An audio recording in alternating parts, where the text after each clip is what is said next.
Dear students, numerical number 4.10 है। थोड़ा सा ये ट्रिकी न्यूमेरिकल है, इसलिए इसको ज़रा ध्यान से समझना। इसमें वो कहता है कि a block of mass 10 kg is suspended at the distance of 20 centimetre from the centre of uniform bar 1 meter long. What force is required to balance it at its center of gravity by applying the force at the other end of the bar? सबसे पहले मैं इसकी आपको diagram समझाता हूँ। अगर आपको इसकी डायग्राम समझ आ गई तो आपके लिए ये सारा न्यूमेरिकल आसान हो जाएगा। सबसे पहले मेरे पास एक यूनिफॉर्म बार है, उसका मैंने नाम रखा है ए बी, और उसकी जो टोटल लेंथ है वो है 1 मीटर यानी 100 सेंटीमीटर। ये जो सी पॉइंट है ये सेंटर है, और इसका मतलब है कि अगर ये सेंटर है तो फिर ये भी 50 सेंटीमीटर है और ये भी 50 सेंटीमीटर है। लेकिन अगर हम इसको मीटर में चेंज करते हैं तो 100 पे डिवाइड करके 0.5 मीटर 0.5 मीटर। ये बात कहता है कि सेंटर से ना 20 सेंटीमीटर के फासले पर एक मैस है जो कि 10 kg है, वो सस्पेंड हो रहा है यानी लटक रहा है। इसका मतलब है कि वो जो सी और डी का जो फासला है वो 20 सेंटीमीटर है, या हम इसको 0.2 भी कह दें क्योंकि वो मीटर में ही है। कहता है अब ज़ाहिरी बात अगर इधर मैस है तो हम इसका वेट जो है वो W1 हो जाएगा यानी mg। कहता है कि अब ये बताएं कि जो दूसरा इसका सिरा है यानी पॉइंट बी है, उसके ऊपर कितनी फोर्स हमें लगानी पड़ेगी कि ये जो बार है वो सेंटर पे बैलेंस हो जाए। ये चीज़ है। अगर डायग्राम आप इस पर ज़रा फोकस करें तो फिर आपको ये समझ आएगी। अब हम ज़रा न्यूमेरिकल की तरफ आते हैं जी।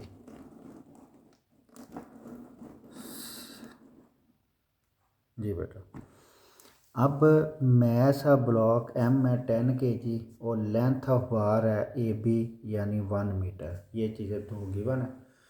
Distance of block from the centre of uniform bar ये है, यानी ब्लॉक का जो फासला है वो 20 सेंटीमीटर है। डी और सी वो आपके पास है 20 सेंटीमीटर, यानी 20 को 100 पे डिवाइड किया है वह 0.2 मीटर आ गया।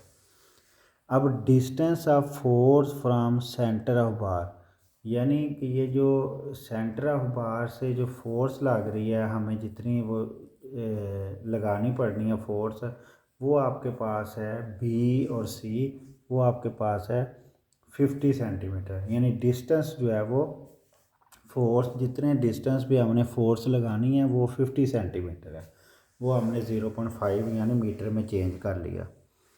हमने फाइंड क्या करना है, force at the end of the bar यानी point B, at point B to balance the bar, यानी इसको बैलेंस करने के लिए जितनी फोर्स लगानी है वो हमने W2 लिख ली। अब वेट ऑफ द ब्लॉक हमने पहले निकाल लिया, वो W1 इजिकल टू mg, 10 को 10 से मल्टीप्लाई किया तो 100 न्यूटन आ गया। According to second condition of an equilibrium कि clockwise torque is equal to anticlockwise. ये देखें घड़ी ऐसे मूव करती है, यानी ये इसकी एंटी क्लॉकवाइज डायरेक्शन हो गई, और अगर आप इसको उल्टी साइड पे मूव करेंगे तो वो क्लॉकवाइज हो जाएगी, यानी ये लेफ़्ट से ऐसे राइट की तरफ जो है वो मूव, ये क्लॉकवाइज हो जाएगी, और अगर आप इसको रिवर्स कर दें तो वो एंटी क्लॉकवाइज हो जाएगी। अब वो है कि क्लॉकवाइज टॉर्क यानी W2 मल्टीप्लाई BC, यानी ये फोर्स अब अगर आप इसको ऐसे घुमाएंगे ऊपर की तरफ ही ये क्लॉकवाइज हो जाएगा, यानी यहाँ से ऊपर की तरफ। अब ये जो W2 है वो उसको डिस्टेंस से मल्टीप्लाई करना BC, और फिर ये है एंटी क्लॉकवाइज, ठीक है ना, और ये है W1 मल्टीप्लाई DC। हमने W2 निकालना है यानी फोर्स निकालनी है, तो BC इधर आके डिवाइड हो जाएगा। W1 भी हमें पता है, DC भी हमें पता है, और BC भी पता है।